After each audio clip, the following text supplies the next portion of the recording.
So you all know me, and you know I wear a lot of hats, and so do these two guys. And this conversation is just our personal opinions. This doesn't represent any organizations that we're a part of.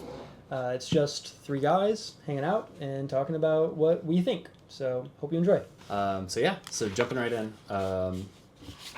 this is a joint Putnam County Greencastle joint project, and they teamed up with these consultants, and they put together this methodology, I guess, analysis of the market. Mm-hmm. And we already talked about a little bit before we started recording about there's a lot here, right? Potential and demand and what those mean.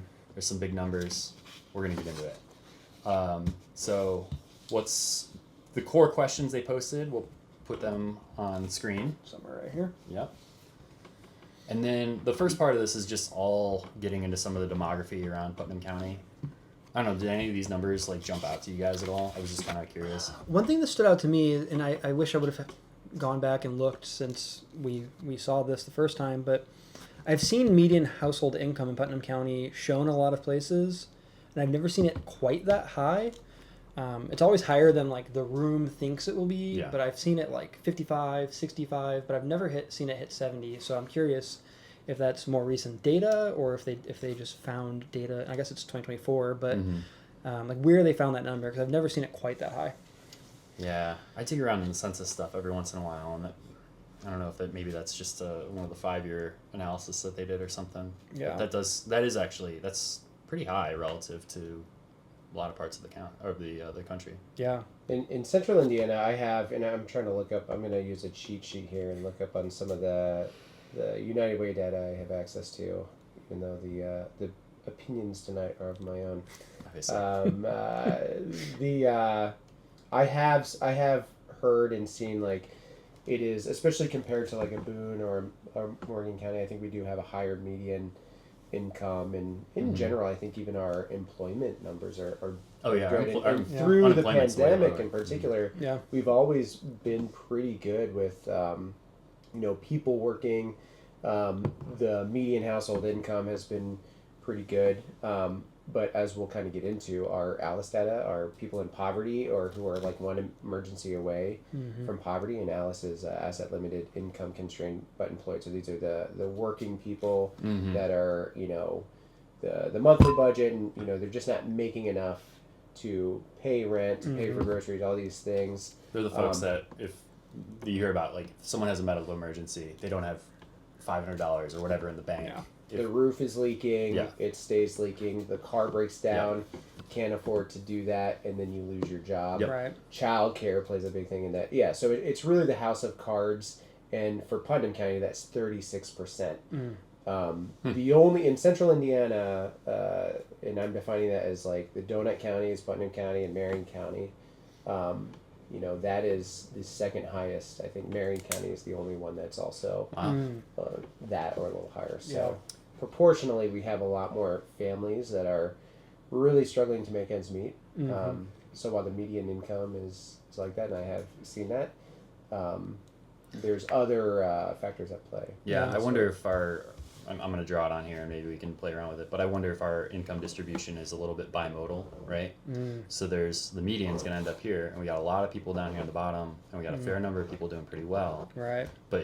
And then that median or the average doesn't tell the whole story, because it doesn't tell what the spread looks like or where the different peaks are. And it sounds like, from what you're saying, like we may have quite a few, almost over a third. Yeah, well, and also, like, you can have a decent, like, household income that's like, like this, but if childcare costs, like all the other factors in our community, transportation to your work, like all the other things that factor into your household budget, rent, all that stuff. If you're working in Hendricks or something, that's a long commute. You could still have a lot of gas. A lot of gas. I was a little surprised by, and this is maybe not important, but I was just surprised by that 1 in 5 houses in Putnam County are not single family detached. I look around my neighborhood and I'm like, it seems like every house is. But 1 in 5 seems high to me, actually. Like, we have that many housing units that aren't, because especially around the entire county. Right. But I don't know. I'm curious, do either one of you know how that's measured? Is that households living in single-family detached. Because Oh, like or is Zinc, it so Zinc individual Mill would housing be units? 100 or so households. I don't know how it's measured, but that might explain it if it's not per building and it's per household. I don't know. It's got to be. Okay. I see what you're saying. Yeah. Right. No. I think every single apartment at Zinc Mill counts as a housing unit. Right. So Yeah. that one of those buildings has probably what, like 10 or 12 individual units on each Probably. one. Yeah.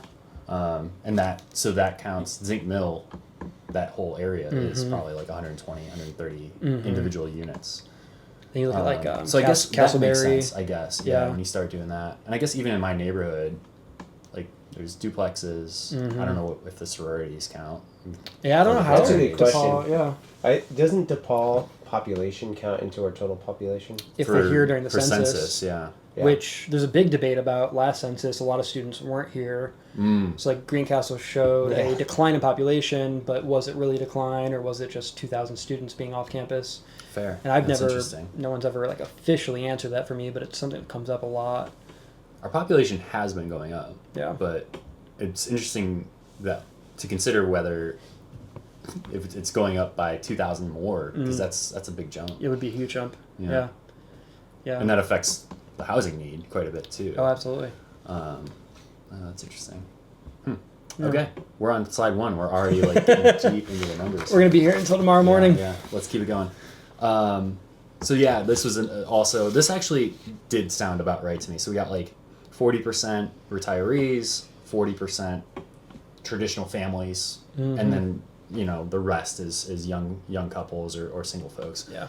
This is so far so good. Feels right. Yeah, I came in skeptical of the whole thing. I thought for sure I'd walk out being 100% against everything, and as we talk more, you'll see I agree with a lot of things in here.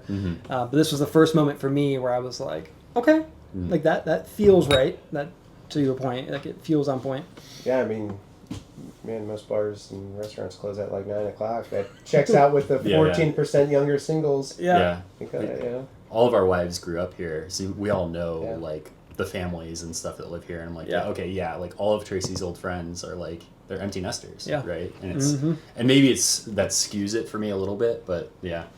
I'm curious though. You said you came in skeptical. Where did you come in, Chris? I think during the overall presentation, I had two different thoughts, and I still feel this way. Like, I think anybody who is working to build housing, like, housing is a national crisis, it's a local crisis, right? Housing stock is a big factor for the demand, for the prices. There's a lot of factors in that, and there's many experts that know way more about those factors than I. Than 3 friends. Drinking Having some whiskey on whiskey. a Full disclaimer. Full disclaimer. Yeah. But like in general, so I appreciate that we're having conversations. One of the things, and I've had the fortunate, I've been fortunate to be on some like in-housing conversations in other counties, in particular like Morgan County or Hendricks County, a little more so in Morgan County, and then being aware of general central Indiana housing, what's going on. I think the presentation was something that is unique, kind of more of that like, the predictive stuff. That a lot Potential versus potential. Yeah, a lot of people are looking at like the historical data and then making assumptions and whatnot. But I'm always going to be the person who advocates for those whose voices aren't heard, who aren't at the table. So I thought if you want a real quick high level overview, I thought right off the bat, I felt like the people. It was a pretty packed room, which I was really happy about. My sense was a lot of them were like either developers themselves, banks. There was nonprofit, like I'm from the nonprofit sector and local government, but Community Foundation was there. And a few Community others. Foundation, Right. yeah, Lee Durbin was there from Beyond Homeless. But my, I felt like it was an interesting, when I think about the housing problems in Greencastle and Putnam County, for me it's more about, affordable, attainable housing. That there's a lot of things that play into that, and a lot of policies that play into that. But for me, I would almost argue the approach should be how do we make housing safe and affordable for the residents here, Yeah. and not be thinking about the missed opportunities of the Hendricks County or the Morgan County people that want to make this a bedroom Yeah. community. That I don't think that's not part of the conversation, Yeah. but I think that misses a huge thing about what our community is. It's not Right. anti What's our community people coming for? in, Yeah. but it's like if we want to have a good, vibrant community, Yeah. and I'll get into a lot of like Yeah. how they talked about rents and stuff. I don't want to like spill all my opinions there, but I appreciated the methodology. I appreciated this way of going about housing. There were some things that they talked about with ideas around housing, which I was like, that's good. But overall, I felt like it was, there was one pastor who I don't know, but like his point was what I was thinking. Like, this seems like a very different story than I've heard in the housing conversation in our community, in a very weird, backwards way of solving housing, which I would contend isn't going to solve the 36% of people that I'm thinking of when it comes to housing. Yeah. Yeah. Yeah, I'm excited to get to those slides and kind of dive in deeper on that.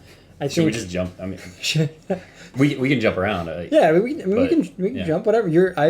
You're in charge. Am I? You are. This is your podcast. It's our podcast now. This is the first podcast I've So I ever can done. just sit here and drink. Just a takeover. Sure. Hell yeah. Sure. I also I came in very skeptical. Yeah. I was like, this is going to be filled with like landlords and developers, and I was Which like, it was. and it was, Yeah. and that's fine, Yeah. right? And that makes sense for given the time of day. Yeah. I wanted to go to just be like a counterbalance, Yeah. I guess. Not that I'm like representative of anybody, but, Right. But I've lived in a couple places before. I lived in Oakland, California for a while, and like Tracy and I, when we like were looking for houses, it was like there is not housing. Yeah. Like we showed up and they're like, "Where's your rental resume?" And I was like, "What is a rental resume?" And we really like literally lucked into the house we got because we were just the first ones there, and the landlady liked us, so we were able to get in. And so I the shortage, I've seen it and I've experienced it. Like we were like, I don't know if we're gonna find a place, you know. And then similarly, when we lived in New Jersey, it's just everything's so expensive there. Yeah. And you know, right? Yeah, I know. Yeah. My You've sister got family does. there. My yeah. sister does. Oh, and property taxes there are insane too. True. But let's save that for another day. We've got it good here. We got like about five or six podcasts on that one for sure. It's meant to be a regular thing. Yeah. I think to your point about as you're finding the page, go for it. you can find the page. Yeah. To your point about counterbalance, at the beginning of the meeting, right, there was this unofficial poll. Raise your hand if you're a developer, if you're a realtor, if you're a banker, and the room was mostly those people. The one thing that I was really concerned about, and I think I've shared this with you guys at the event, is like raise your hand if you're a renter. Like I doubt there was a renter in the room. Yeah. And if there was, it was like an empty nester downsizing or something. Yeah. So that was my biggest concern wanting to be there, other than hearing the knowledge, is to just be that counterbalance as well. Someone who's rented a lot in my adult life and in my childhood. Yeah. Obviously not renting now, but like very close to that. Whereas, I think I It was only a few years ago. Yeah, it was only a few years ago, and yeah. and I may have joked with you. Like I imagine a lot of people in the room have never rented. Like just knowing some of the people I know in that room, like I don't think they would have rented. So that was my biggest concern. And it's not a knock on them. It's but that experience is missing. Yeah, right? it's a whole different perspective that's important in the conversation. Yeah. Especially when we get to the rental conversation. Right. Yeah. So this is getting into like who are the people that are going to move here, right? And so they're projecting that just under half of the people they think could move here are traditional or non-traditional families. So this is like people with kids, right? A third are young singles and couples, and then the remainder, which is like 16%, 24%, are empty nesters or retirees. So people who have like finished their careers and thinking about moving here. And these are people outside of the county. So now we are talking and focusing on people that aren't currently in Putnam County, but the opportunities that we are, quote, missing with our housing inventory for people in Hendricks or Marion or elsewhere. Or Okay, so I read that differently. no? I didn't read it as just people outside. I read this as these are the people that are thinking about looking at housing in Putnam County. Okay. And those may be people in Putnam County. So like Vince has a kid on the way. Maybe he's thinking about, oh, maybe I want an extra bedroom. I might be thinking about buying a new house, right? And so he would fall under this category of people, or like, a DePaul grad might fall in this category. If they're like, Right. oh, I'm going to work in the alumni affairs office. I'm going to stay here. I live Right. here now. Yeah. But I don't know, like, Which I really was don't also know. me. That was, yeah. Well, you move around, right? We talked about this Yeah. earlier. Yeah. Yeah. I've lived on 5 different places on Seminary Street. No way. 1, 2, 3. Don't 4. brag about Yeah, it. 5. On seminary alone. 5 different. Technically, one was an Anderson Street You just, address, but I pulled my driveway was on Nice. Seminary. I'm just imagining like you just walked down the street, like you just like moved in, and then you got like one of the carts from like move-in day and like put all your stuff and just moved to the next I am not gonna lie. One time we moved my mattress. one. Just walked Just down walked the into street. a block. It was a night much like tonight, and it ended in me moving a mattress to my new place. There you go. Yeah. Anyway, but yeah, so I've lived a lot in Seminary. I don't know. I mean, it probably doesn't make that much of a difference because they are definitely talking about like not just people here, the but demand of the yeah. But to that point though, and correct me if I'm wrong, but like the theme I kind of heard in the examples that were given, I feel like really leaned towards the people coming from outside the community. Oh, I think so. Yeah, I would agree. The people that would compare whether it was rentals or home ownership, the people that are on Zillow, in Hendricks County looking at That's true. comparable housing They brought that in up Putnam probably County 15 and times, right? Yep. because they're not expanding their little search, they're just not going to even consider us, which I felt was interesting. Housing preferences. Ah, So this is looking at like who are the people that are looking for houses.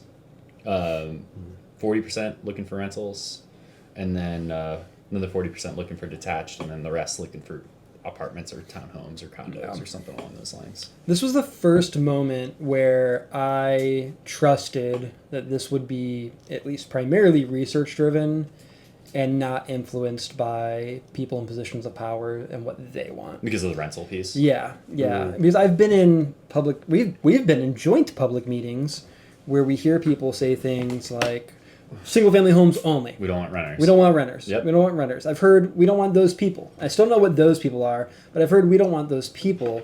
And my concern was this would come back and say like we need 90% single family homes, 5% of that might be affordable, and maybe the rest can be rentals. And then when this slide came up, I was like, okay, like this, from my anecdotal knowledge, this feels like what we do need based on what I see and who I talk to. Oh, yeah, So I this was a mean, reassuring moment. everybody that I talk to that's renting is like, there is nowhere to go. Yeah. There's not enough rentals. Yeah. And you see it on like the Facebook chatter and stuff too. Oh, yeah. Like people are like, Yeah. please God, is there anything available? Yeah. And there's nothing available. No. Well, I'm really excited because as we continue, I know rentals, there's going to be a solution that was proposed that I have opinions about. Oh, hell yeah. But Let's that's do to it. like kind of keep the audience engaged. Yeah. Oh, man. Cliffhanger. Are you doing Soon. teasers? Teasers. We're going to go to an ad read. Yeah. What do we got here? Taxman Brewery. This one's open. Yeah, if you there want it is. Yeah. Oh, he's sticking to. I'm doing my to his- okay. Okay. We're Oh, he's the doing ad. The ad. ad. I'm sorry. Ad read, man. Sorry. Well, it's a good opportunity to make an ad for my rental. It's under market apparently. Whoa, yeah. Kudos, by the way. I really respect that. When they asked who owns rental property, and I happen to jointly own one rental property, and they asked what our rental rates are, and the whole room almost like fainted when I said our rate because we keep it affordable and like I think that's okay. But there was a lot of people in the room who didn't. Do you make money on your rental? Is it like? Yeah. I mean, it's. So you're not. Yeah, like so we follow like the 1% rule. So like don't pay more than what you make. You have to make 1% what you pay as your monthly income, and we do, and that's where the rent was when we bought it. And we do upgrades and whatnot, but we have good tenants who are good people, and sometimes they have a hard time, and like we don't need to raise it, so we're not going to raise it. And when they leave, maybe we'll make renovations and whatnot, but like we're making the 1%, and the 1% rule is a general rule that most people follow, and if you're a decent person, I think it's okay and easy to follow. Yeah. I don't know. Yeah. Interesting. This is for the current like rental market, right? So this is Oh, yeah. Yeah. Yeah, this slide so it shows the 3 houses, the Elm Street, which is just down the road from us. and then showing one thing in Crawfordsville, but we have similar kind of vibes like to that, and they're going to be building more apartments like that. I was actually surprised at how low some of these rents are. Like 475 is definitely on the low end, but this is a huge range. 1545. I suppose for a whole house wouldn't be crazy, Wouldn't be bad, yeah. but that's a lot of money for housing. It's more than I'm paying for my mortgage. Yeah, I mean, more than a lot of mortgages. Yeah. The 475 is interesting. I've looked at some properties that were renting for 475, and they were in shape that Got it. we should not be letting people live in. Got it. Okay. So I think those that are still that low are just, I don't want to say absent owners, but at least they're not making improvements while that tenant's in there. I see. So some rough stuff if you're getting 475 from what I've seen. Stuff that maybe wouldn't pass if there was code enforcement. I mean, I don't know if it'd be code violations, but I wouldn't. So my father-in-law's a partner with me, and he has this like standard of he can't let someone live in something, and I haven't seen a 475 that would meet his standard. Got it. Yeah, but there's an argument to be made. It is an accessible rate, right? So I don't know where you find that balance of like improving it so it's a $1,500 a month rental or 425 is affordable. I don't know. I don't know. That's a big debate you could have there. Again, maybe this is like save it for the back end, but like safe housing is really important, right? Yeah. Like slumlords are not great. Safe Yeah. housing is really important. Again, in a housing conversation I was in Morgan County, a lot of it was looking at like these rental units where the landlord lived out of the community, out of the county, out of the state even, and really making sure that local authorities took serious that stuff. Yeah. So safe housing is very important. There's mental health, and health benefits to having safe housing. Yeah. But it kind of, I don't, again, I think at the end, maybe I'll save it for the end because I think it's my overarching opinion for the whole thing. One thing I want to look more into, I don't know much about it, but Elkhart, Indiana right now is going through a process of inspection minimums and landlord registrations and whatnot. Oh, shit. I'm kind of following it from afar. I haven't looked much into it, but I know they're kind of fighting through that as a city to make more safe housing and make sure the city's taking that initiative. And I'm following it, but they're still kind of going through it in their council. So once it's all done, I want to catch up and talk to a couple counselors up there. And I was surprised when I moved to Indiana how like little code enforcement and that kind of like inspection kind of stuff there is. Every other place I've lived, and not just on the coast. Ohio was a bit like this too, not as intensely, but they still had code enforcement. Like when you bought a house, you had to have a city inspector look at the house and approve it. And I had to install a handrail in my basement because we didn't have a handrail in the basement. Yeah. And I was so mad because when we bought the house, it wasn't there. And the inspector Missed called us it. on it. But regardless, like that kind of check is, I think, important to ensure that we have safe housing. Yeah. And it's a place where I think local government plays a key role. And I've not heard much about Elkhart. So yeah, I know we have, building codes, but I don't as far think as I know. the city gets involved unless there's like a renovation taking place. Like when I Yeah. bought this house, there was they flipped it, so I know the city was involved in some of the stuff, but I don't think on a general purchase they are right now. it's only if you pull a permit. Interesting. Yeah. I just did some back of the envelope math on this, and $475 if you're making $12 an hour, which I think you could probably get pretty safely a full-time job at $12 an hour here. Yeah, you can. That's going to be a little under a quarter of your income. So these are folks that are At 475. potentially, that's gross. So like pull taxes, pull insurance. So, maybe it's starting to get into that like 30%, which is like the kind of the cutoff for what's affordable versus not. Yeah. But I mean, that's pretty close to what's affordable. So those may be folks that like may be interested in like something that's a little more expensive if it's got, more windows or a safe exit kind of thing. But yeah, that's interesting. The next two slides get into overall ranges for costs of condos on the one hand and then houses on the other. The housing range is wild to me. Yeah. But it's not. I wasn't surprised by this. Yeah. Because there are, I think, just walking around my neighborhood, like there are some really nice houses around here that like could go for $500,000. Oh, No yeah, problem, for right? sure. And then there's some that are like, yeah, that's like a good starter home, Yeah. right? Which I think is a bonus, Yeah. right? Yeah. Chris, do you have any hot takes on?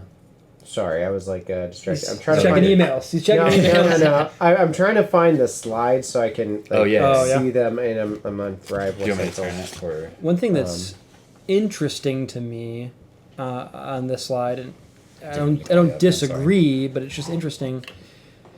I moved into the community as an adult in 2013, even though I lived here during my college years. And in 2013, to pay like $150 for a starter home would have been insane in this community. I mean, housing prices have just Yeah, gone. yeah, we yeah. bought our house 5 years ago, and it's already gained like $100,000 Yeah. of equity. It's insane. Yeah. Like I remember looking at we a did house. no work on. Like we've done some work Right, on it, yeah. but it's like not that Yeah. much. You know, it's ridiculous. I remember looking at a beautiful like 4-bedroom house on Seminary Street, which I mean Seminary's beautiful, right across from St. Andrews.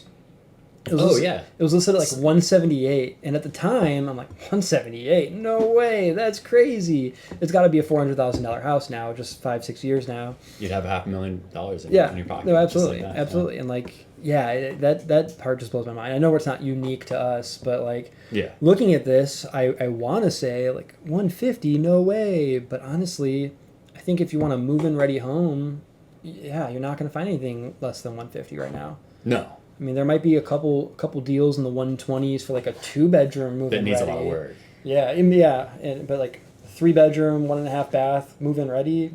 Yeah, 150 maybe you're lucky to get 150. Yeah. Lucky to get 150.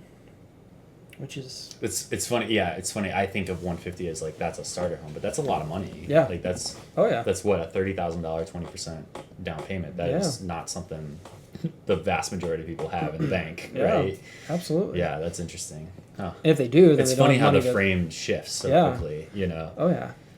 Oh yeah. Yeah, and again, going back to that 36% of households, which 8% is poverty, right? Yeah. Based on the archaic federal poverty rate, which is like super archaic and super low. If you don't know what that is, off the top of my head, late at night, a couple whiskeys in, I want to say it's 26,000 for a family, two adults, 2 kids for a family of 4. It's like 26,000 a scales, year. Are you And gonna then put the it's- table in up there? I don't know. This is gonna be a good test, and then it's like 12 and change, I believe, or 13 for a single person, which is ridiculously low. There's a lot of good stuff you can find on how 12 that was and change calculated. for a single person. Yeah, it's That- super low. Actually, this I makes should sense. check. Yeah, I should check it real quick. Go ahead, check it. But Yeah, I did an AmeriCorps program, and there was a thing where you had to be like under poverty level to get the full benefits. I was teaching; it was part of the AmeriCorps, so I wasn't. So I didn't Right. get the full benefits. But it was something like $9,000. It was like over a decade Yeah. ago, but it's still Interesting. it's ridiculously low. Yeah, it's 15,650. So 15,000. 16. I said 16,000 for a single person. This one, again, a quick Google search. This is off some of the stuff I looked up a couple months ago, where I swear it was like 26. But yeah, 32,000 for 4 people. But anyhow, getting back to this, like to your point about what a down payment would be, and all of that stuff, and there are certainly programs out there that support that. But when you're talking about 36% of Putnam County residents that don't have that much savings for an emergency, it is even more hard to even get that Even price. 5% down And I think this is Yeah. important because again, what the proposals were in this housing symposium of where they want to subsidize and really want to focus a lot of their energy for housing, it's already hard for 36% of Putnam County residents to get into a home like this, which honestly, 150,000. We have a house that we bought 2019 in the fall of 2019. Which was really great because it was pre-pandemic, you hit that sweet housing spot. skyrocketing, supply chain issues and stuff. So, Yep. and ours was, not too far off from that. Yeah. And so good starter home for me and my wife, but and our 2 kids. But yeah, I think that's really important to say that like even that low range, Yeah. it's very tough. Yeah. Yeah. I really struggled with this slide at first, so I don't know if it's worth digging in too deeply, but I think this is getting into like what the income levels need to be for people to. This is like at 30% of the median income. This is what a person would expect to pay for housing.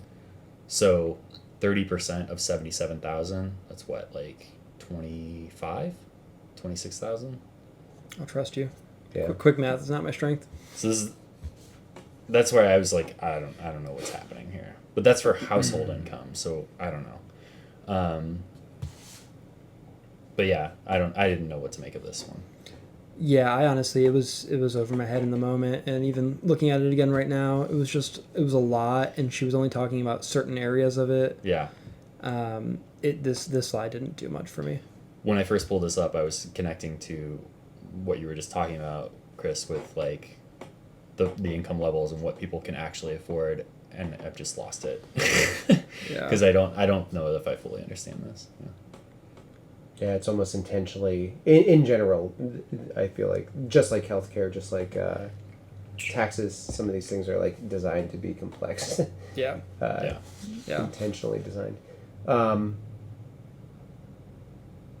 Yeah, I'm sure she was here and explained it to us. We'd get it, but So I think First, yeah, this is looking at like fiscal year income limits. yeah. The looks like the kicker here is like for a market rate rental at 80%. So someone making 80% of the median income, yeah. 25% of that income is $1,000 a monthly rent, right? Yeah. So that's what they can afford to pay, and like that, and not just rent, like that would be their mortgage if they had the savings too, Right. That's what you need to be making at least $50,000 to be able to pay $1,000 a month for housing. I think we all generally understand it, but it doesn't add value to the conversation, in my opinion. Sure. Like, because this is 30% of the AMI, right? Like for each person, and then you take 25% of this number. Right. It just didn't. To Chris's point, it's not presented in a way to add value to the conversation, in my opinion. It's just a lot of numbers for the sake of numbers. It looks good. Consultants be doing numbers. Yeah. Let me consult you with big numbers. Yeah.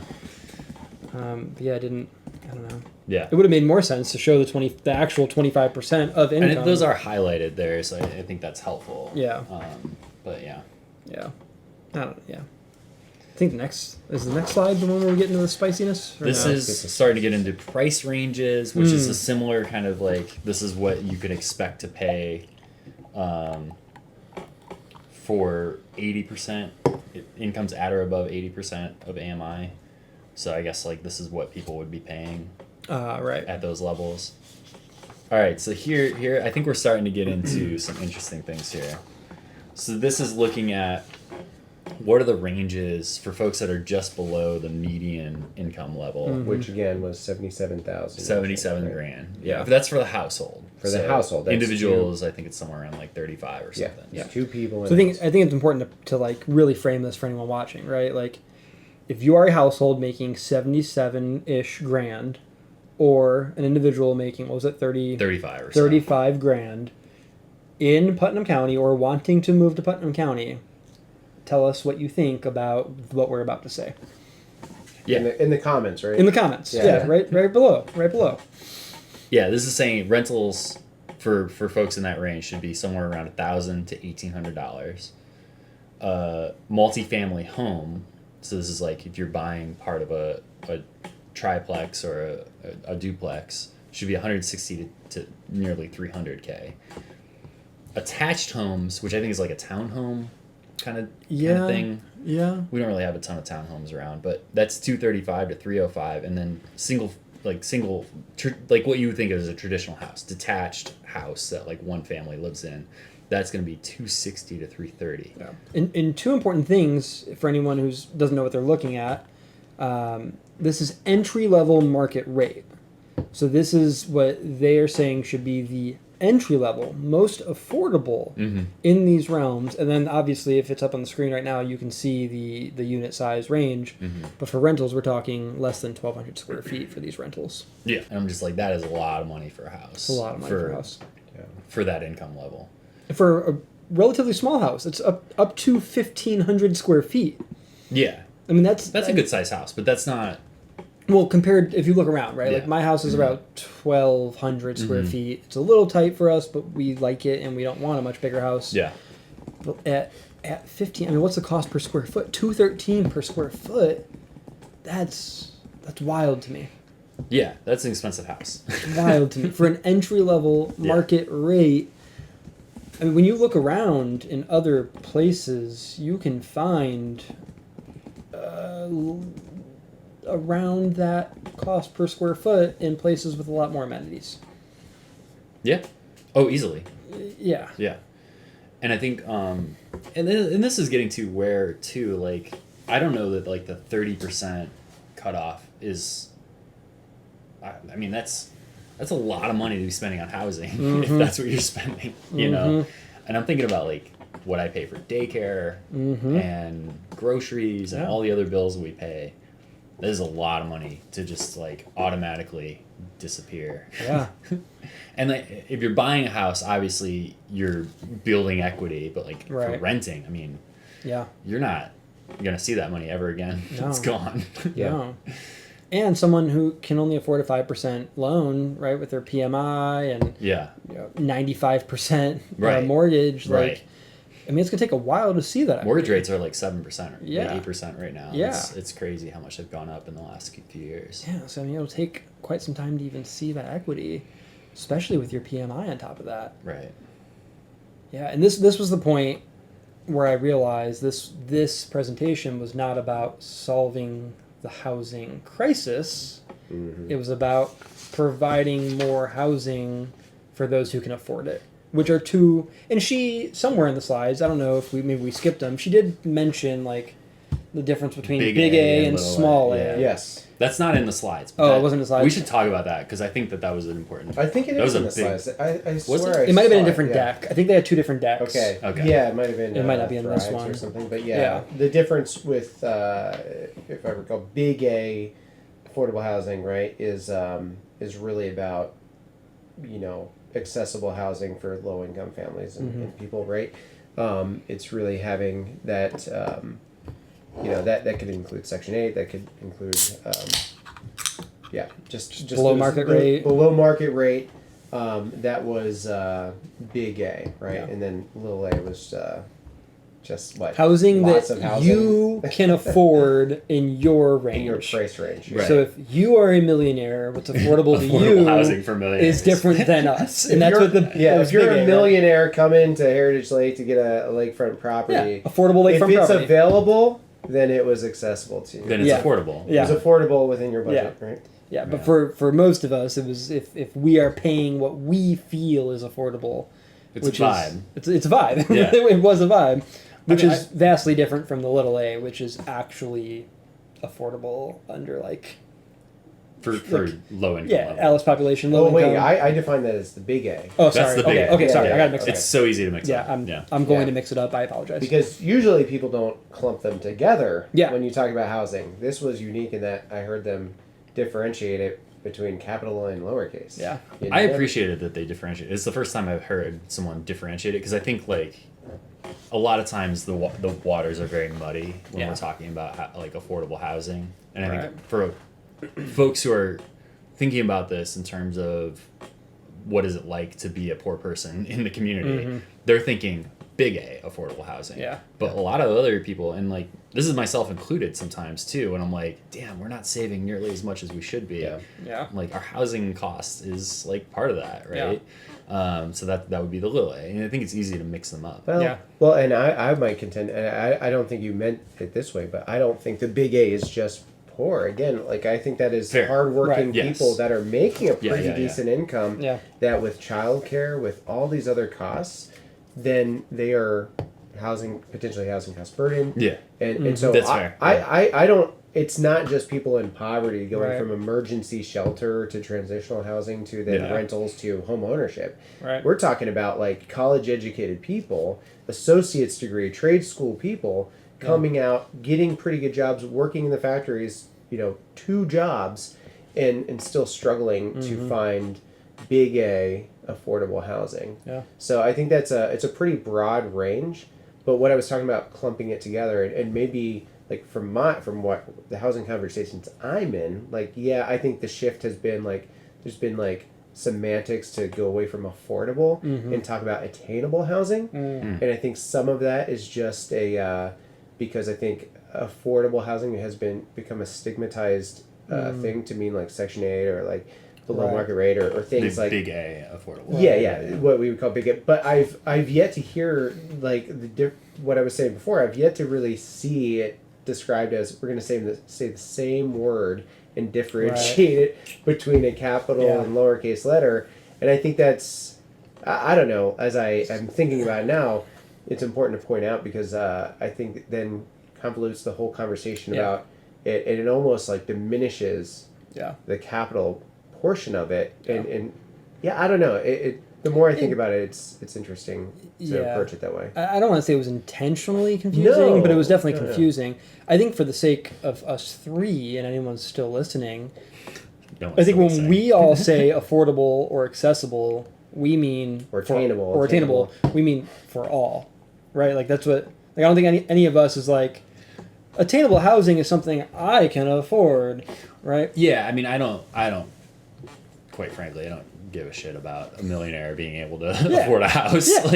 But I will say, for me, it does fall into like families like mine that are doing.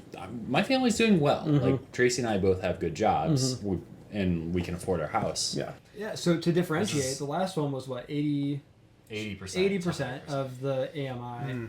So now this one's saying if you do make that 77, or more, as a household, you should be able to afford these ranges and these square footages. So thoughts? 77,000. So this is crazy. Actually, I did think about this one, and if I recall, there was an anecdote, and I remember specifically an anecdote about wasn't it a family coming to work in a factory making 77,000 or something like that with a $1,500 rent. I was like, oh, presto, it would work well. But like when I look at this, okay, so rents again, these are this range here, rental apartments, 1,300 to 2,550. That's more than my mortgage, right? And again, that was pre-pandemic. Yeah, that's a high rent. That I mean, 2,500, and I think that number in particular stood out to me because I think one of the last things I kind of talk about is we need rental units for retirees and people wanting to downsize that are like 2,500, which to me is absolutely crazy. And to say that a household of 77,000 a year for gross is within the range of a rental unit of 2,500. Buddy, that is over housing cost burdened, which is defined as 30%, and I'm gonna find exactly what that is. As you look that up, I just couldn't, even if you make that 77,000 a year as a household, I just can't fathom a world where you're paying $2,550 for even a 1,500 square foot apartment in Greencastle. And I love Greencastle. Like I love being here. But if that was my option, I would probably be forced to leave. That I don't see who, and you can maybe make an argument, some 1 year DePaul visiting faculty, maybe. But even then, I think they'd stay in Plainfield and they'd drive in. So I don't see it happening. But that's the point of this whole thing, right? Like I did a quick calculation. That is 39.7% of your income, and again, if you're at the 77. HUD, the housing of housing. Housing thank you. 30%. That is what, if you're above 30% of your income on housing, rental or mortgage, you are considered housing cost burden, which means you're paying well over the recommended amount, which means all the other things. God You're out forbid, of the comfort zone. you're out of the comfort zone. Yeah. You're not going to be saving for retirement. You're not going to be saving for the rainy day issues. God forbid you have kids in this in a community. Like, granted, our prices are lower than like a Hamilton County for childcare, but like that's not cheap still. Yeah. So you are not going to have any real quality of life at that price. And again, we don't have those, but maybe this is like the answering it all. But like that was like the big thing is like we need to subsidize and invest in these kinds of rentals and houses. Yeah. Which is nuts to me. I mean, my read on this is just like, this is like, there's no ceiling on this, and I don't think there's anyone who's making more than $100,000 who's probably renting. Yeah. Maybe there's a few, but And again, that would be like the professors coming Short term. It's the people, the managers that are coming in Crown to work at VP Yeah. coming in for a Yeah. year. yeah, and they just Yeah. need a place to sleep. and that's important, and that is needed. So I'm not Yes, for saying sure, it's not needed. for sure. But you're not paying $2,500 for probably, I don't know. Who knows? This number doesn't make any sense to me. Yeah. But in terms of like the other ranges, I guess sure, right? Those all seem realistic. Not necessarily affordable, but like for people who are making more than $77,000 Right. combined incomes, like Yeah. that goes all the way up to like $1 million a year. Right. Sure. That's So I don't know how useful this is to really even. Do I was much gonna say interpreting on. the and up is pretty up to Yeah. $1 million. Yeah. You're right. Yeah. Yeah. There's no limit on this. I think my thoughts. Okay. My thoughts when I saw this was starting to come back to my original fears, is that this entire initiative will be used to justify just building this type of housing. I think that could be really dangerous for us if we were focused on only this type of housing. And maybe it's needed in some capacity, but it can't be everything. And then, I said earlier, I came in skeptical. I was starting to get converted over. Then this slide really scared me. So at one point they talked about, was it like 1,400 or so housing units per year? Yeah, it's like the opportunity cost that we expected. miss out on, or something that we can't fulfill, or a Here's portion of them. here's There it is. Putnam. It was 1,099. Yeah. And my read on this was the number of people that they think. By the way, this is a nice little cable table. They made this in R. That was fun. Just data nerd stuff. Anyways, so 1,100 people per year. They think households per year could be moving to Putnam County, and of those, they think rentals are going to be somewhere between 20 to 25. So that's 76 to 95.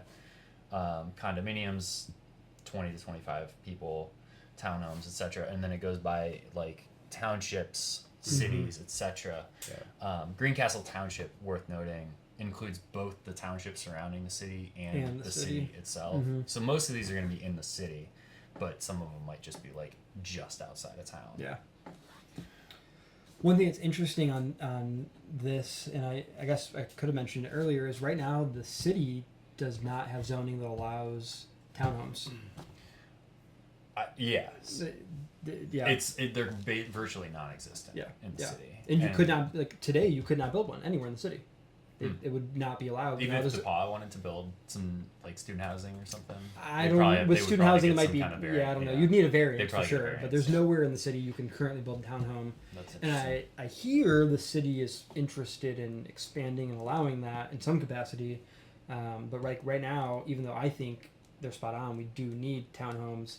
You could not. You could own a lot big enough right now, and you need a variance. There's so many. I live on Indiana, right across, like south, but like I'm thinking about like across from the library where they're doing that big project. There's so many empty lots that would be perfect spots. Oh, for great! townhomes. Yeah, little row homes. Absolutely, it's easy walk to downtown. Yeah. I think all of Indiana would be so cool for sure. townhomes. Let's do it. Upzone all of Indiana. Upzone, I'm for it. Yeah. This is important. Yeah, this is important. This took me forever to figure out. Like I literally took this home and stared at it. It's in my like little notebook on Notion for this, and I'm I like, told you prepared. So it's assuming we're, like, we're not going to meet really the wanted to potential, understand right? this. Is that what the assumption is? Just Like, quick math. We can't. unless so this is We're saying not getting to those numbers, right? This is my saying. This is saying like we need to be building 565 housing units in Greencastle Township every year for the next 5 years. But based on We're this, building- we're only going to build close to 100, right? That's like No, this all. These are the breakdowns. That should all add up to. Well, This 48 is for 20%. So let's do 25. So 59, Oh, yeah, 17. yeah. I mean, that's not 500. I don't. No, that's not. So not it's anywhere assuming we're just going to capture a portion of that, right? near. Yes. Yeah, 25% capture. Yeah. I don't know. One thing that's interesting, depending on who you ask, some people will argue there's not anywhere to infill in Greencastle. That's not true. I agree with you. I agree with you. But yes, I've heard that. And I'm ready to fight that. I think the argument should be framed by those people who I disagree with is our current zoning doesn't allow enough infill Right. to meet these regards. It doesn't allow lot splits or lots that are like weird sizes and things like that. Or yes. And that's yes. A house that's under, I think, 800 square foot might be 1,200, I think, is our minimum square foot anywhere in town. Mm-hmm. There's a lot of conversation that can be Yeah. had there. But some people will say, like, we don't have enough infill. And I guess we agree that we disagree at that. Like one of the TikTok videos that I'm thinking about cooking up is gonna be this is stupid. But like lot splits should be more common, right? Like we should be like there's literally like one of my neighbors has like a 3-acre lot, and they love it and they whatever, and that's fine. And maybe they don't want to split it, but maybe they do. Yeah. And I don't know if that's something they can do. Yeah. You know. Yeah. And if they don't want to split it, fine. You don't have to. Right. But if someone wants to like lower the amount of lawn they have to mow and lower the cost of their property taxes, one way to do it is to just lop off your property, part of it, and build it and sell something, right? When you look at my yard, right, I have an aging mom who, like, I would love to build a mother-in-law suite right in this grass. And that wouldn't even necessarily be a lot split, right? That would just be just build a granny accessory flat. Granny flat, accessory dwelling unit. Currently not legal in town, right? But would be so much more cost effective than her renting, her going to eventually maybe like a Asbury Towers of sorts. Like we could do it right in this backyard, but it's currently illegal. Yeah. Well, and talking about the property tax debate a little bit, and I know we said we weren't going to get into it, but like one of the ways to address people not being able to afford their property taxes is to allow stuff like that. Yeah. If people can build a granny flat or like a studio apartment in their backyards, Yeah. that can pay your property taxes with like a renter there, Oh, right? 100%, yeah. And so like you take a home equity loan, you can, whatever, like you can make that happen if you own your property outright. Yeah. Those are ways to address some of those other issues too. And as we're going down the rabbit hole, Let's do it. I think we're there now. Yeah. So using my mom as an example, right? I would love nothing more than to build a granny flat right out here where she can live in, throw an Airbnb above it. And I only say that because we have so many single family homes right now that are off the market for Airbnbs. Yep. But if they were being competed with more granny flats that I build here, they couldn't afford to keep these nice single family entry level homes in some cases off the market. It lowers the cost of the Airbnb. I know you have to some the point where it's not profitable to keep. Exactly. Yeah. And so you think of like Carmel tried to ban Airbnbs, right? It didn't work, right? The state decided it's illegal. You can debate that, but regardless, the state said no, and you can't. But you can make it more competitive and make it harder. Because I say this all the time. If I leave my house, for those of you who don't know where I live, somewhere near Pizza King, and I can walk to downtown, and I know 15 short-term rentals that are homes that are not being filled with homes. Yep. Most of them are not even on Airbnb, but they're just short-term rentals. And if you make it more competitive for those people to make any money by allowing someone in a backyard like mine to have, you take them off the market and they go back to homes. And that's just what I know. Yeah. And it's just what I know on a walk, half a mile to 3/4 of a mile that I know. Yeah. Like it terrifies me how many homes out there are just not on the market because someone from out of town is using them as an Airbnb. Is that an effective argument though? Like What do that you- seems like I mean, that seems like that seems like the thing you don't want to argue, but the outcome you want, and you want to kind of argue it more in the freedom to do this and compete, the free market competition. You know, it's not fair that they get to and I can't do it, and this could help increase that. Because like when I hear that kind of argument, I could see a bunch of those stakeholders that do that saying like, oh, then I don't want to support that kind of policy, you know, advancement in my community because it's going to put me out of business, right?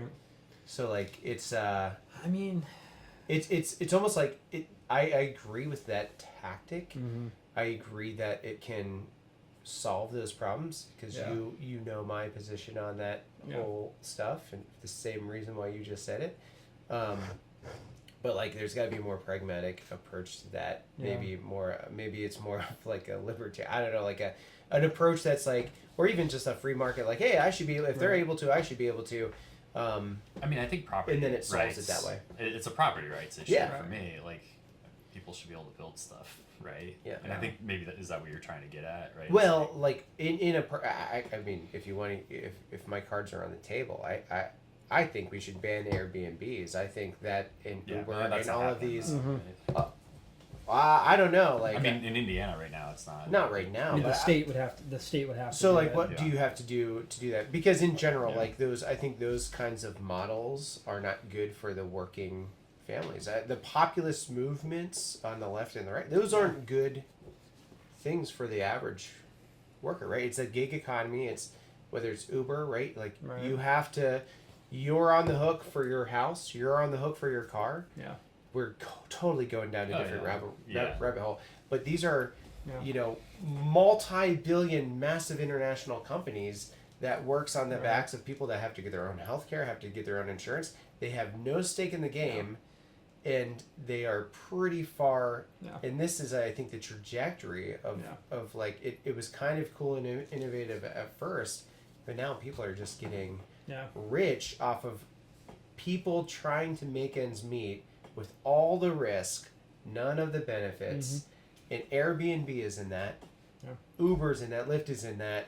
Plenty of other models of that kind of gig economy, you know, financialized whatever corporate, you know, stuff. I think that's. I got really in the weeds there, but like No, I mean, it's a fair argument. It's all think connected. I mean, that's more of a workforce like populist argument, but like, or just like maybe a Bernie Sanders argument even, but like the but back to your point of like I think like I have less of an issue with rentals, like more long-term rentals. Yeah. The Airbnb concept, I get it. It can be a moneymaker. It can be a wealth-building tool, just like real estate can be. But ethically, morally, in my personal opinion, like when you start to acquire, you know, dozens of rental properties in a community, that's unethical, in my opinion. And you can publish this. When you start to have Airbnbs, and not only are you, where I would differentiate that from rental is now you have transients in a neighborhood. Like I could easily sell my house, turn it into an Airbnb, and in my little neighborhood, which has, you know, single family homes and you know, old retirees and young kids, and my kids get to play with those kids. I would never damage the opportunity for that neighborhood to thrive by putting in a dumb Airbnb, even if I could make bank on it. I think it's a moral thing. No, I think you can argue the moral aspect. You can argue, you know, banning them completely. You know, Carmel tried. That's not my position. No, but Carmel tried to ban them, and the state said no. Yeah. So like, I think of like, what can you do? And like, what's more capitalist and small government than saying, if you have a land you can safely build a home on, you should be allowed to do it. And like, I'm just thinking about, like, to your point about families, right? Like on my, I'm using the term block a little loosely here, but within a quick walking distance in a quarter mile, there are 3 short-term rentals that I know. Yeah. And like, those are 3 more families that could be playing on the block. You know, whether they're rental, like long-term rentals, or whether they're homes that are available that drive down the housing cost, like they're all there. So to me, like, I don't think it's ever going to happen.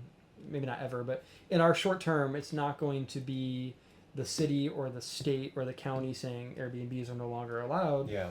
But if you have this beautiful 3-bedroom starter home down the block and you're competing with the little 1-bedroom loft I just created for $30 a month, like you're eventually going to lose money and you'll have to sell it to someone who wants to live there. Right. So like I think that's like a very pragmatic approach that's possible to, but it's a big issue. And again, we're talking about just the ones I know.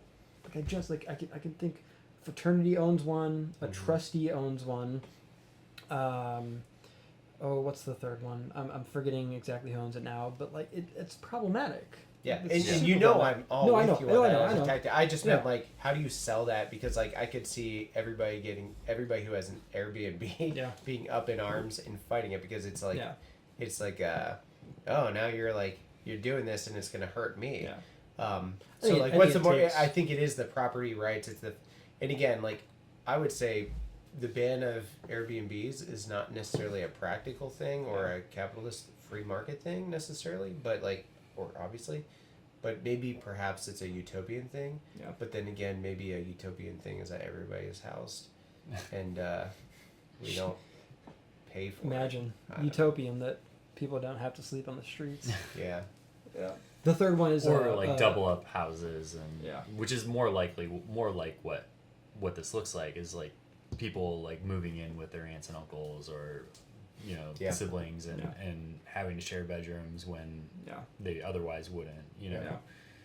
It's not just like sleeping on the streets. Well, and that's the bulk of like the unhoused are, Mhm. especially in Putnam County. Yeah. A lot Yeah. of that, and you can Couch check that, surfing, or Oh, yeah. you know, people like Lee or Beyond Homeless, and a lot of that stuff is, I know that like in our state in particular, like that middle housing is something that's not always focused on, and so I do think that it doesn't get looked at a lot. There's the Right. high end housing, and the big A, the affordable attainable Mhm. housing, right?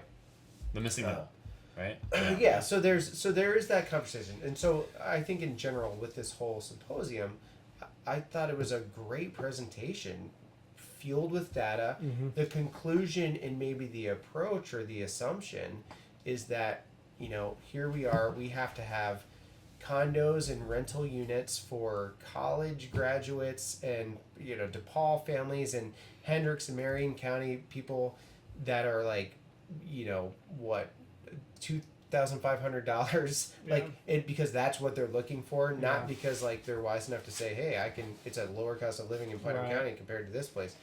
But it was like, we need to invest in these kinds of rentals, Yeah. and we need to invest in homes, and more importantly, in all these scenarios, subsidize Mm-hmm.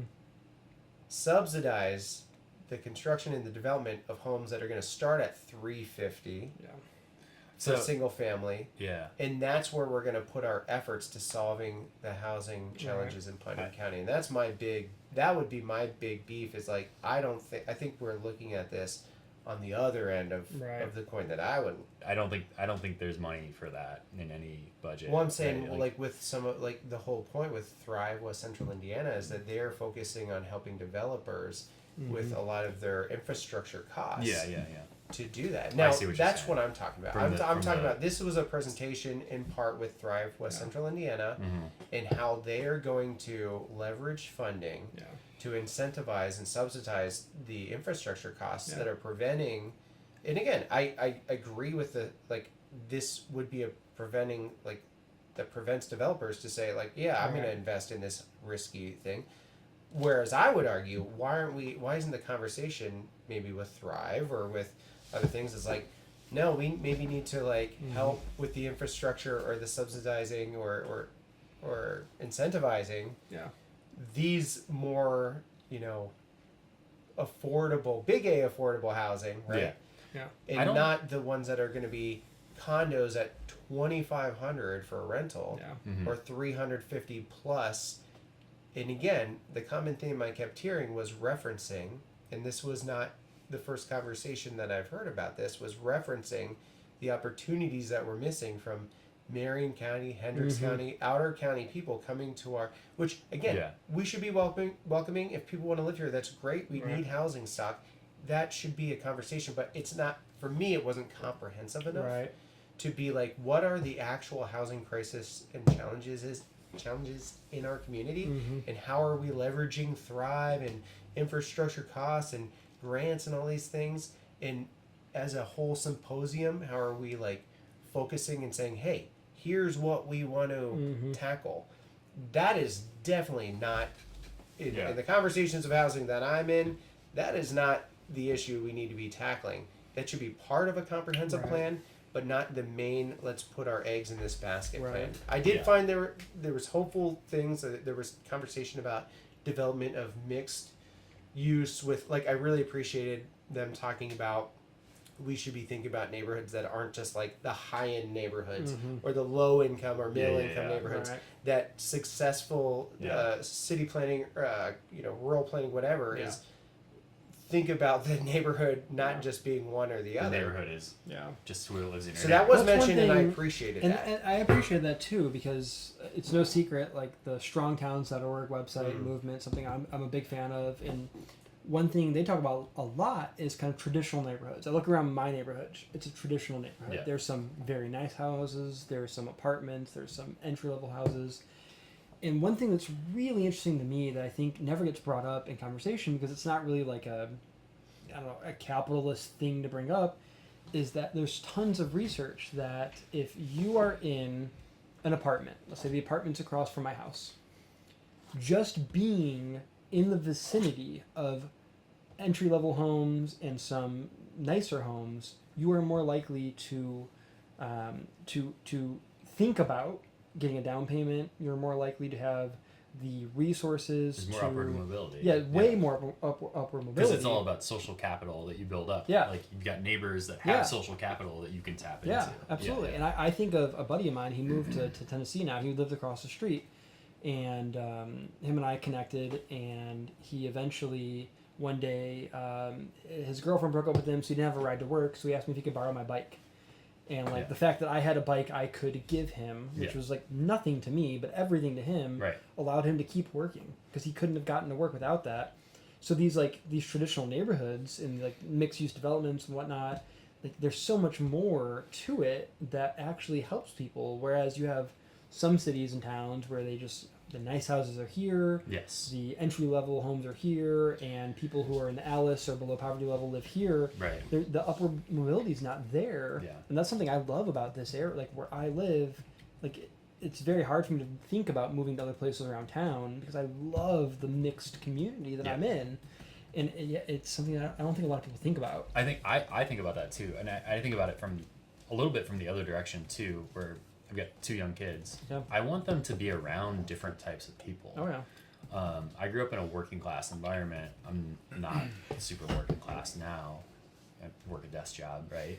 But I want my kids to know, like, families that work in factories or work, like, maybe even struggle a little bit, and like understand that there are people that are not like them out there. Yeah. And that's one thing I love about my neighborhood is that, like, we've got people all over. There's people who make way more money than I do or have way more wealth than I do. And there's people that have less wealth than I do. Yeah. And that's something I want for my kids and I want for my community. Yeah. One of the things that's missing right now, not just in rents but in housing as well, is there needs to be those sorts of houses available so that people who want to buy those houses will leave the houses they're currently in, right? And that opens up. There's a trickle-down effect. Like, trickle-down economics kind of works in housing a little bit, because it's a fixed thing and you can't occupy 2 spaces at once, right? Yeah. You have to leave your house. And you don't want to leave it vacant, right? Unless you I turn it suppose into if an you turn it into an Airbnb. Airbnb, that turns it into a problem. A lot of people do in this community. If you're buying a new house, you're probably gonna just move, right? Like, if you're living in a house and moving. I don't know. If you build luxury housing, So Class A housing, right? You build nice housing. Yeah. It has a knock-on effect of lowering the rents around in in the Class C, which is the like less nice housing, right? Interesting. And and it's not necessarily that those rents are going to go down. It's going to be that it may not rise as quickly, right? So if rents in a hot real estate market are just going up like crazy, you build more housing, it's going to bend the curve down. It may continue to rise, but it's going to bend the curve down overall. Even though supply and demand. Yeah, it's a supply side economics thing. That being said, I would challenge that, and you know, I mean, you see this with gentrified neighborhoods, right? You see this. I mean, Matthew Desmond, I think he's a Harvard professor, Pulitzer Prize winning author, evicted, right? Like a lot of the, especially in rentals, you know, those prices, like, and this is one of my things with like, oh, we need higher priced rental units, right? Like, let's just take rentals in this symposium of like, you know, 1,500 to 2,500. Like, we are meeting people that want to spend that, right? Like that was like one of the arguments. People from Hendricks County want to come over here and maybe rent, and they want to spend that money. They want to spend $2,500 on an 800 square foot condo. Okay. They're in retirement. They're on a fixed income. They want to do that. They want to spend more than the $1,000 mortgage. I'm not sure I buy that theory, number one. And number two, I have not seen, like, everything I've seen around this stuff, like, in theory, yes, that would be maybe a supply and demand I think it's thing. in practice, too. Like, I can pull the reports up. Like, Then what is gentrification in neighborhoods is when you have higher cost properties, whether rental or whatever. I mean, this has been well researched too. Is like, I mean, what was it called? So the thing, RealPage. Are you familiar with RealPage? There's a government lawsuit, a federal lawsuit against RealPage, which a lot of realtors and rental units were using, and they would use it in algorithm across the country. And you would see what are the prices people are doing for rentals, and then people get into rentals because they want to make it. It's a business. They want to make an income, and when they see that, hey, the top end of this market is high, I can raise it because everybody else is raising. And so the federal government has actually had a lawsuit against this one particular platform, which was helping a lot of landlords decide what they're doing in a neighborhood because it was a price fixing scheme based on algorithms. But that is something that is pretty consistent. And when people, unlike you, because you know you were the outlier, but when you saw this during the pandemic, like rental units went up because people's prices went up. But people were also like moving. But again, to like places. You know, you can read Evicted. You can read all of these stories. You can look at what gentrification is when the average costs go up. Yeah. Right. Then naturally, landlords raise their prices because this is inflationary, right? Like, but not if they're sitting vacant, they can't raise prices. Like if the supply is going up to the point where there's enough like consumer demand or the consumers have enough power to be able to like choose different things, then the shitty houses that are like renting way or that are like asking for rents way above are gonna sit vacant and eventually they're gonna come down. Sure, and but that's what happens in markets like I think it's like Orlando, Florida, that's like keeping up. They're actually like building more houses. But you look at like Austin, Texas, they're not able to keep up because it's just booming. Like they just can't build enough housing. There's a lot of people that want to build there, Austin right? It's crazy. And Texas in general. Yeah. But like there are markets where they are building enough housing to keep up with that demand. And what's happening is it's creating that luxury housing that people that want to move in from Hendricks, whatever, want to go to, and it's satisfying that demand, and it's also allowing people who want to like move from like a 1-bedroom apartment to a 3-bedroom apartment, or buy move from a starter home to more of a home for their family, and it's allowing that to happen, and it opens up those other options for them. Again, I'm not arguing against housing stock is part of the solution. I'm not saying that it's the only solution. Right. But But just for clarity, if I could have misunderstood you or just clarify this, because how I understood in my mindset, I'm thinking of the 30% of Putnam County residents you struggle to make ends meet, Mhm. and then the margin above that, which of course are like on that border. Yeah. And I think if we are investing in rental units and we're aiming those to be, generally priced at 1,500 to 2,500, you're saying that the research you've seen means that everybody in that 36% in their current rental rates, which are already inflated right now from like 5 years ago, right? I mean, that is a thing. Like rental costs have gone insane, All housing costs right? have gone up. Yeah. And that's not new builds. This is not a supply chain like building material kind of thing. That's like for housing. This is just like the market has gone up in rentals everywhere, for the most part. So you're saying that if we introduce this high-end rental price, which increases the average, more supply, but also like, but there's the business behavior around that, right? Like we bike, if like I'm starting to read articles about like why are cycling kits so damn expensive when it's not that expensive to make. It's because there's a premium market for it, and it means everything else is kind of expensive, right? And it becomes a standard base tag the price, right? Cycling is not. It's not a thing. Maybe everyone not needs. not a good thing, and people don't really give a shit. I think Mostly cars are a listening good to this. example. Yeah. Okay, So, like, the used car market. the used car market functions pretty well because. But that's people, also supply and demand. Yeah. Right. Yeah, but it's a similar kind of thing, right? Like, someone who wants to get a new F-150 every 2 years can get a new F-150 every 2 years, and whatever, it's their choice. But that their F-150, they're not like turning it into like an Airbnb and renting it, or Could be putting it on Turo. They could be putting it on like Turo, but they're probably selling it. Yeah. And then that goes on, and someone can buy that, and that's what happens in the housing market. Is like people who want to live in that nicer housing can move to that nicer housing. Okay, so we're Opens talking up about their two space. things now. No. And I do want to address that Yeah. that theory because that was the first thing I think you talked about. But specifically with rents, I do not buy the idea that if we introduce a market that we don't have of like we need to invest, incentivize and subsidize the infrastructure around, and really like help developers build condos and apartments that are going to be $2,500 rental units.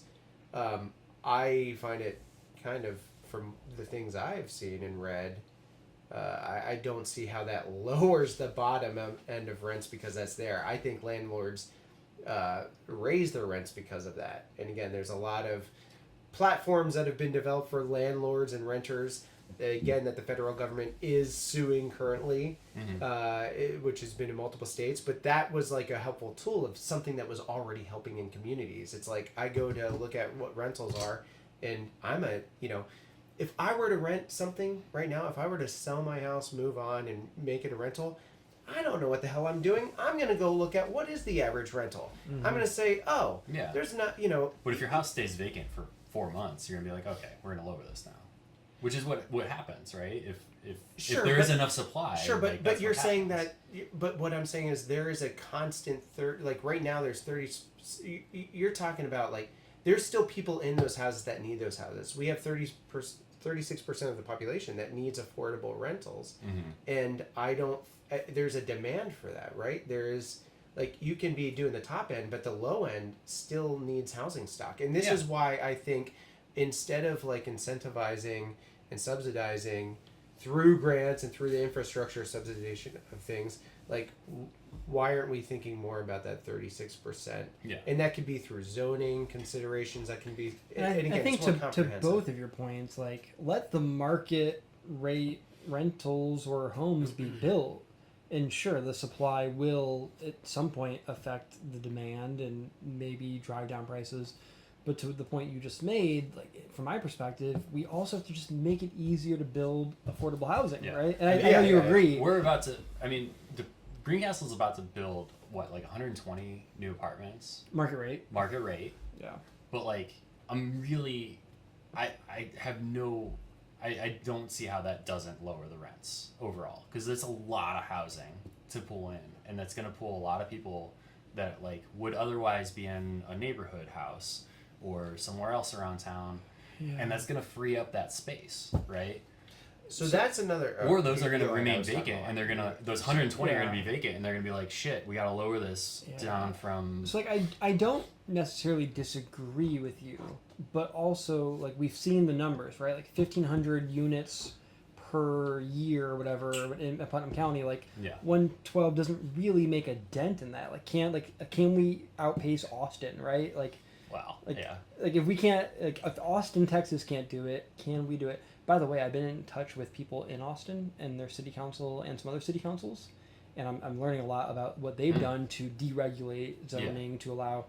So like I think it has to be a mixed approach, right? Like whatever, Yeah. let the market rate do whatever it's going to do, but we also have to focus on finding ways to make it more affordable and let them both interact. I don't think either one kind of works in its own vacuum. And I'm not saying like we shouldn't be building big A affordable Yeah, housing. right. And I know I'm saying that's like not this your is argument. part I of know the that's- solution. Right. I think like these are all like tools in the toolkit, and I think Yeah. like we shouldn't throw out the toolkit of building nice homes Yeah. Right. or upper middle homes. We shouldn't Yeah. throw that tool out, because I do think that Yeah. tool actually does affect Yeah. the lower end housing. It's a trickle effect. Right. It's you know, it's Yeah. not necessarily direct, but I do think it's there. Yeah. And I'm not saying like that's the only tool we use. Yeah. But we should use it. No. We are saying the exact same. We're All three of agreeing. us are saying the exact same thing, Yeah. but for from the different angles. Yeah. The only because I'm with you, like the thing I liked about this plan, there's a lot I liked about this plan, in the fact that we are a community that is looking to increase units, and look at Yeah. certain segments of I the want population. Greencastle to grow. Like Yeah. straight up. Like yeah. I mean, I want it it to needs grow. to. I want it to. Yeah, it not needs like to a grow. crazy amount, but I want Yeah, to see. yeah. Like, I want Like, to. let's keep it. If you're let's- not growing, you're dying. Yeah. That's what they said. Yeah. But I still kind of, I still need to like, I still don't know if I completely buy the idea that the like you're saying that. So what you're saying that I agree with is that a comprehensive approach, which includes rentals, Yeah. and I'm just speaking rentals because I do want to talk about the theory that I'm very cynical on, that if we build housing that people can move up into, then it provides that housing stock for that next first time home Yeah. buyer or low income family to move up into. Mhm. I think the trends with Airbnbs, with rentals, with other things, I don't think that's as like pie in the sky as it used to be. In theory, maybe the more free market, capitalist approach to that, which again, I'm not bashing.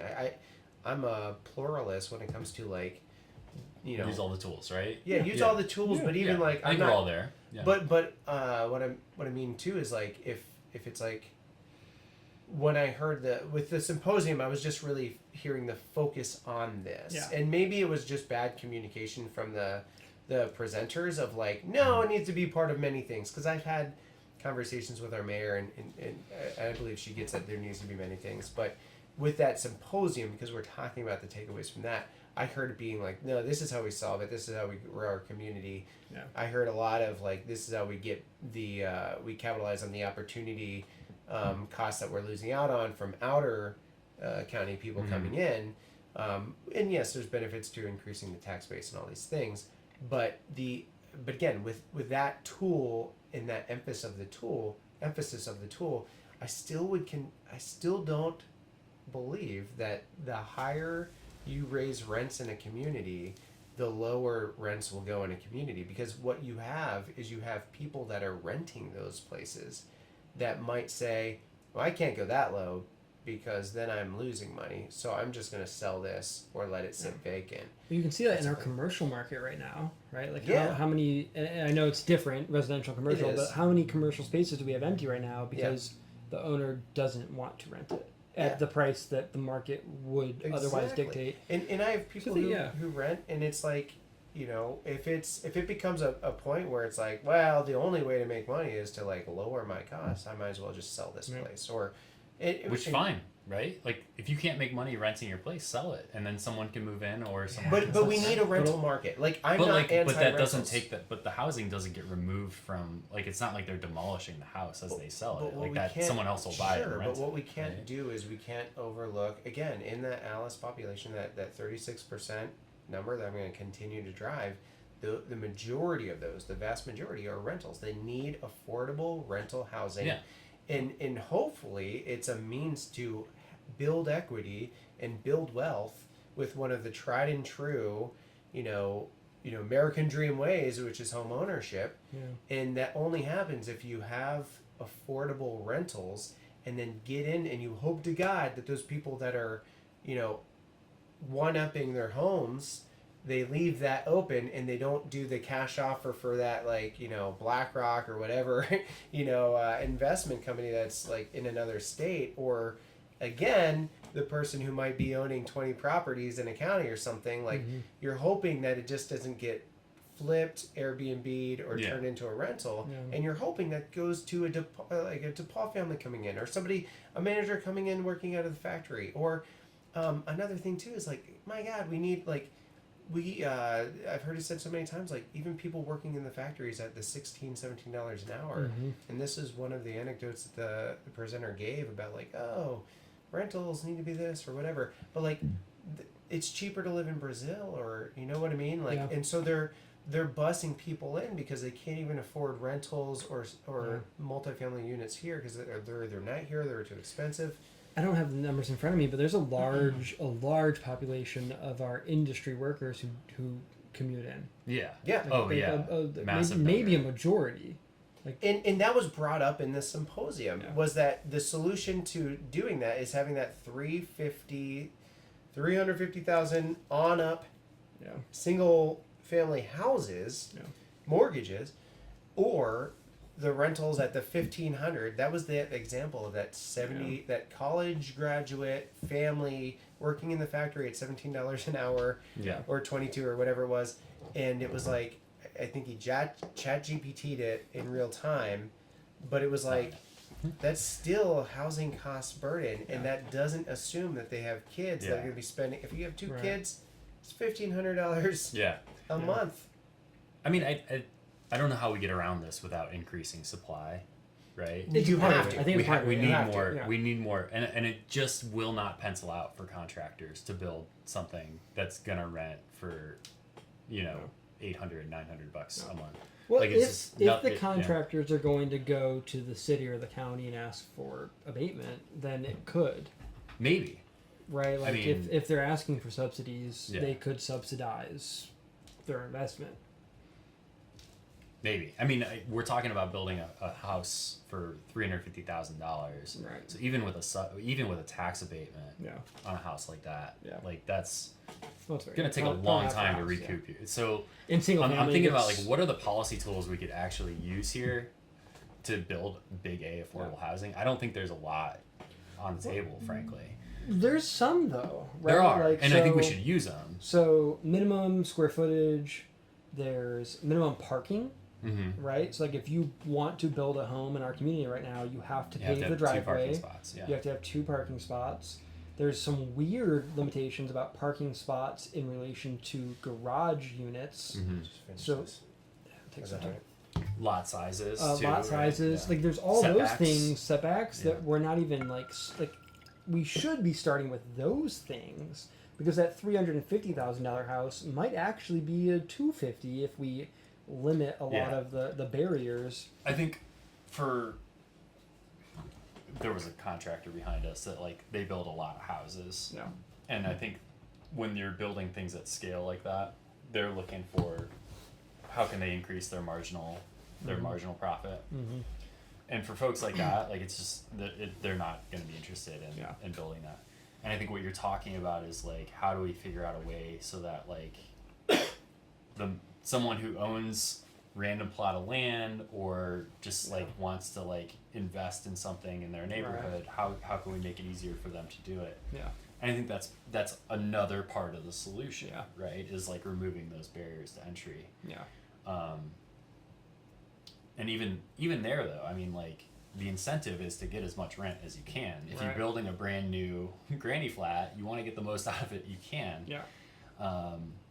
But if you can make it cheaper to build it, exactly, then like, and then lowering your rent Yeah. doesn't feel as bad if you can't find a renter at the rate. You know? I don't know. Yeah. But there's so many homes in our community right now that are not legal to build.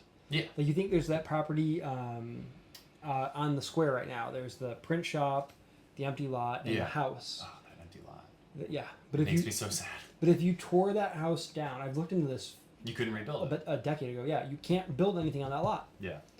So like Yeah. the house is now it's not a perfectly functional house, but it was at some point. It probably needs to be torn down at this point. But it worked. It worked for someone. Yeah. And like and it's not just unique to us. It's cities all across the country. We don't allow Yeah. that type of housing. And it's And I think that's It's not technically even- a triplex. It's not even like that we don't allow it. It's also that we make it really freaking hard to do it. So like if you do have like a weird lot and you just want to get a variance, it takes you several months Yeah. to figure out like what is the process, Yeah. what are the committees I need to get in front of. Yeah. I've got to hire a lawyer now to present this case to me. Like these are things that like by right should be easier to like do, but they're just really freaking hard, and that barrier is also real, right? It's not just the cost, but there's other things too. And originally, those barriers were put in place to disenfranchise people. Like they were. Like there was a legal way to say, if you can't afford to put a paved driveway in my neighborhood, then you can't afford to live in my neighborhood. Yeah.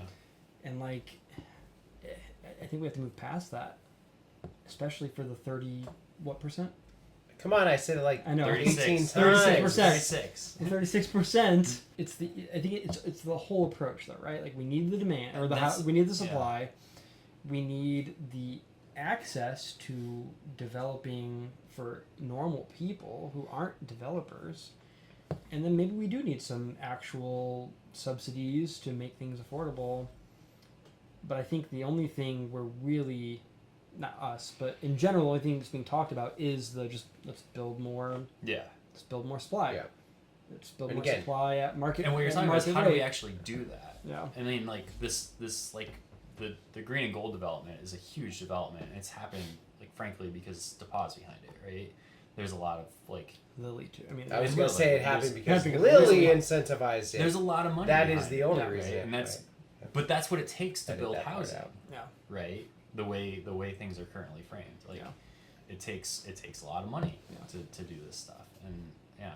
We're talking about like representation and the importance of. I Oh. hope that in this conversation they bring in more renters, Yeah, they bring in yeah. more communities, more. You were talking about trying to non-developed. get more takes on more input, and we were talking about Vince, More input, yeah. Vince not liking that it was 9 a.m. on Yeah, Yeah. I was- And so when it was presented to me, and I tried to make a big deal of it leading up to it, I thought there was going to be more community input in decision making. So like, while I would have still liked more like renters in the room, I really thought it was going to be more like raise your hand if you want this, raise your hand if you want that, which Yeah. would have been underrepresented. So since it was more information presented to us, I wasn't as upset afterwards. But I still do wish that a lot of these things would be like considerate and inclusive of people who Yeah. can't just come on a random 10 I mean, I a.m. meetings generally, I think, are like one of the least democratic ways to make these sorts of decisions. Like, Yeah. I really would rather there be better. I don't know honestly don't know what the answer is, no. but like certainly a better time It's would have hard. been better. But like I don't know how to get like good input. you Yeah. know? And I don't know, and maybe in your line of work you see this and maybe there's a solution, but like I feel like a lot of people who are underrepresented in these conversations are often like really stinking busy trying to just survive. Yeah. So like the last thing you want to do when you're working for $12 an hour can Is take hardly off a pay your shift rent. yeah. Take off a shift or even like take Oh, time to fill out a survey after work. Like it's 4 a.m. I got off work. I don't want to fill out a stupid survey. What's the Yeah. point? So I don't know how you even like. I always try to be very cognizant of that in rooms where I'm involved. Like we can't expect to know what someone wants if they're working third shift Yeah. and they're struggling to pay their bills, because why would they take the time to do this? In every like in the years I've been, in the nonprofit sector in Putnam County, in all of these been involved in conversations, I've always been amazed that it's just like a group think. It's just like the same stakeholders. I've seen it in other communities too. When foundations are doing their community surveys. I think our Putnam County Community Foundation has done a really good job. I've actually heard feedback from other foundations. Actually, I won't name names, but I've heard other prominent counties in our central Indiana area saying, "Oh man, Putnam County is doing an amazing job." But like I think there's always like, oh, we're gonna do our survey based on like an email blast Yeah. to our email list, which is likely mostly donors that are not representative, or if they do, they do a mixed method, and they do try to go through like nonprofits, which is good. Yeah. But getting back to the point is like I've always been amazed at like I always feel like it's like the grass tops and not the grassroots necessarily that are participating. But I don't know. Yes. I don't know if anyone's found a solution. well, I would say like at United Way, and I'm gonna name drop again. These are opinions of my own, but this is a fact. But like we have like when we do have work groups, and so some of the grant making and the funding and the issue areas that we were trying to problem solve around, we do bring in people with that experience. And what you have to do is you have to budget for it. You have to pay for gas, right? You have to give gas cards. You have to provide food. Yeah. You have to be you have to not. Childcare. You have to have a babysitter on. Childcare. You do. And you also have to, if you're an employee, you have to be like, okay, this is going to be an after hours thing. I'm not going to be doing my 9 to 5 today. Right. I'm going to be doing it.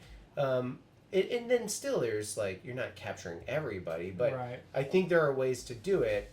And especially something so important around housing and what should we be doing and where and what should we be targeting when it's an audience of mostly, people who will profit off of the incentive, the subsidies and all these things. And again, when I say subsidies, I'm just talking about like, hey, we have this Thrive West Central that's going to help invest and help you leverage these things so it's less of a risk. It's like, let's make it less of a risk to solve the problem for housing and rentals and home ownership for 36% of our population.